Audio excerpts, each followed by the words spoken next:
Skill, y'all.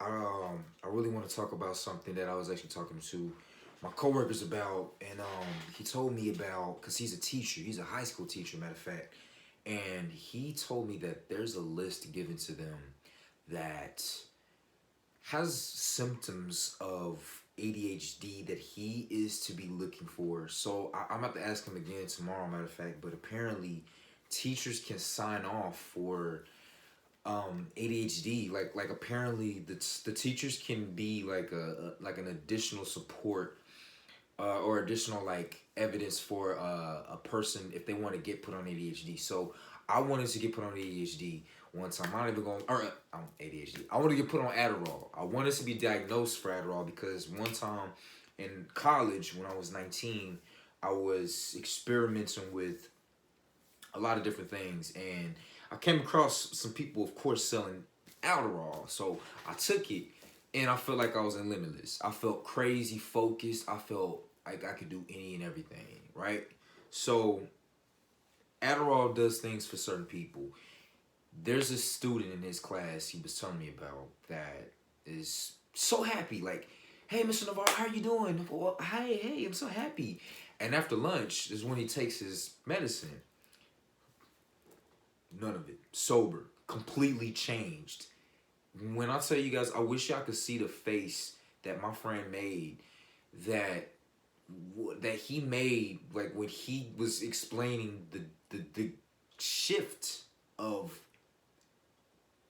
the student before the pill and the student after the pill. He wasn't over exaggerating. He wasn't making it up. It was crazy. Now we could talk about that again. I'm definitely gonna do a video about the opioid crisis that we have and what we have going on. But I really want to address the topic that I'm gonna be talking about later, and it's masculinity.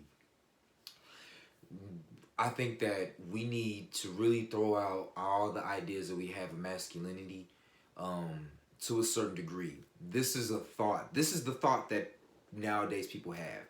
Masculinity needs to be thrown out. It needs to be changed and shit. So the fact is the true sense of masculinity has been obscured over the times and over the ages. You know what I'm saying? Like we got the boomer age, who just so masculine, don't cry, don't show no emotions and shit like that.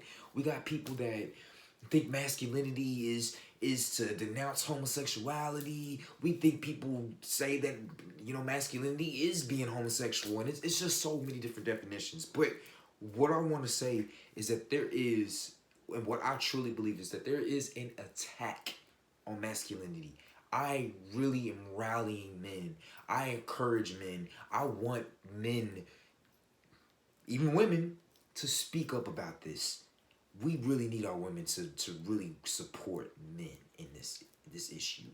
There are going to be a lot of women who disagree, who, oh, it's a patriarchy, men rule this, men rule that. Fact is, look at your workplace. We can really put a big majority, a lot of men together, okay, and all races, right? And we can really dictate what type of men the majority are, right? The fact is, it's damn near becoming a crime to be a heterosexual male, right?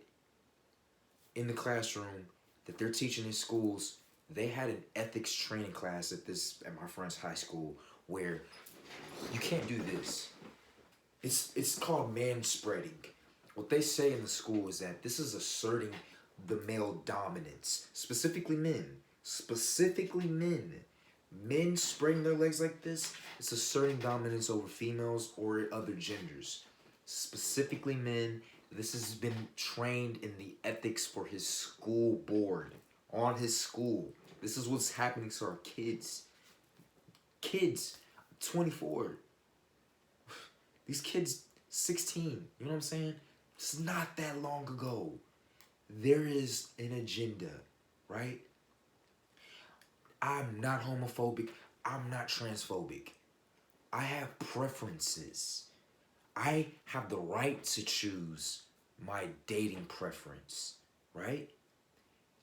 It's becoming to the point where my friend was telling me about this, that some like a homosexual guy asked him, he was like, hey, I'm attracted to you. You want to kiss? Or something like that.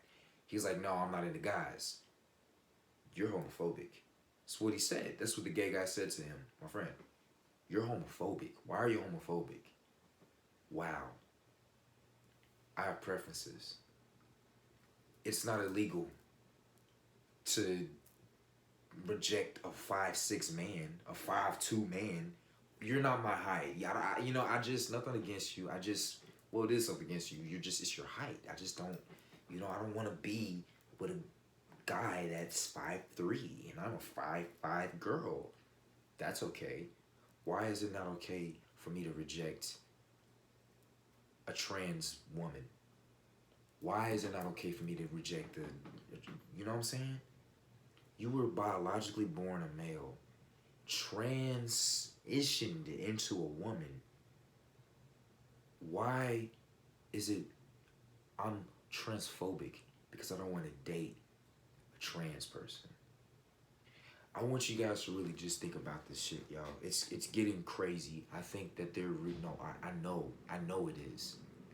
When you do your own research and you really look at the way that life's headed, it's been 6 years since I've been in high school. It's not that long ago when you really think about that. Not that long ago. And things are dramatically different. Crazy. Time's flying. And I also want to say this is something that, I think this is the beginning of I always think about the older people, how did they get to the point where they're so closed off to change? Why don't they believe that, it's a good thing for change? I think it's a good thing to have change. Change has happened rapidly as fuck. But there are certain things that we really, really should hold on to. This free liberalism shit, everybody do whatever they want, everything's free, you just shouldn't be. They even renamed straight people, cis male, cis female. There are specific terms for this, y'all. Really, really, really look at this. We are attacking heterosexuality and men. Feminism brought a lot of great changes for women. A lot. But we've left the men behind. Women have gotten loads of benefits, a lot of different things, but at the detriment of men, right? This is just a conversation starter. I want y'all to think about this shit. And believe me, I got credibility in the stuff that I'm talking about. Seriously. If you really want to talk about this some more, we can do it. But I have a voice. I have reason to speak on these things because of what I do. Okay? My job, I get paid damn near $18, $20 an hour to do this shit. I have a voice and I have credibility in this. Think about this shit, y'all.